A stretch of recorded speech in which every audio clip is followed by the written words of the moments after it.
everyone, welcome to our YouTube channel.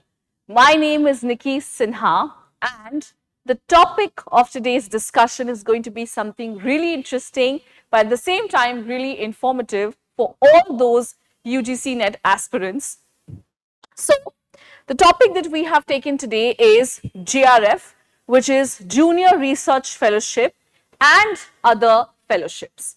Now, you all know that JRF or Junior Research Fellowship is the most common form of fellowship which is applied for while you are applying for your UGC-NET applications, right?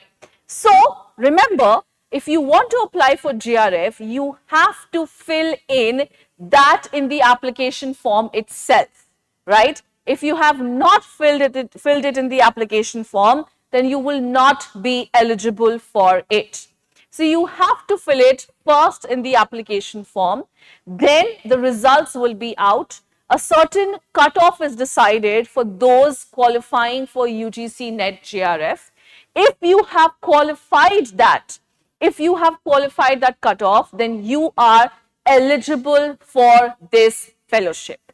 So let's take a look at the details of this fellowship and others. So the first one is Junior Research Fellowship, which is the most common form. And the only eligibility here is that you have to qualify UGC-NET JRF. So a certain cutoff is decided. If you're able to meet that cutoff, if you have qualified it, then you are eligible for Junior Research Fellowship program. Now, what is the objective here? The objective is to provide financial aid to those NET qualified students so that they can undertake higher education in the form of MPhil or PhDs and also undertake advanced research. Now, initially the tenure is for 2 years, but then your research is evaluated. If you have done a successful or a satisfactory research, then the fellowship can be extended up to a period of 3 years. Okay, moving on to the next one. Then we have Rajiv Gandhi Fellowship for SC/ST candidates. So as you can see, this is particularly for those who belong to the SC/ST or the scheduled caste or scheduled tribes, right? So the main eligibility here is that you have to belong to this category. You should have done your post-graduation.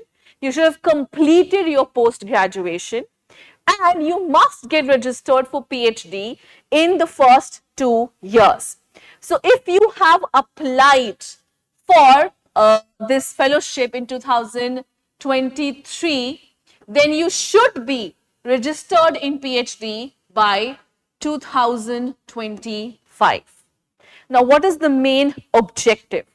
The main objective is to provide equal opportunity to the deprived sections of the society so that they can also undertake higher education and most importantly, if they want to take up advanced research, then there should be no financial crunch pulling them back.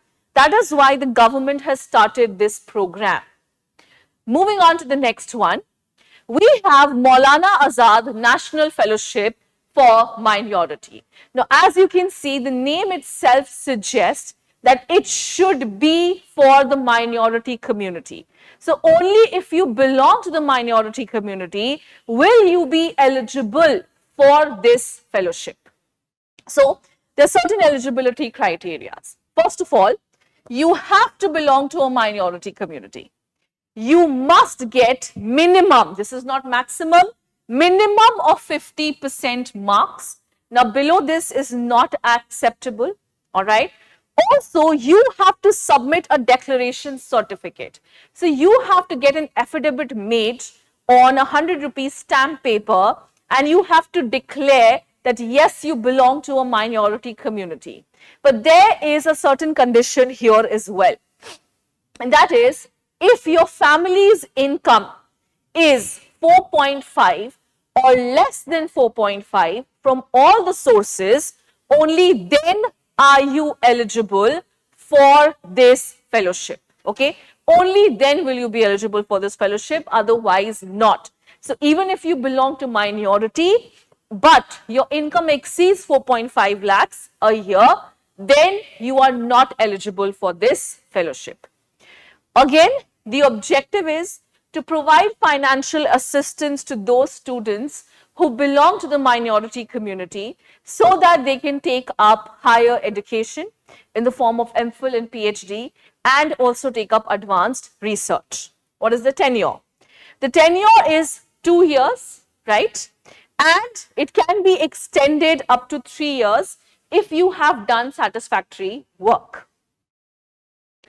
All right, let's move on to the last fellowship that we have.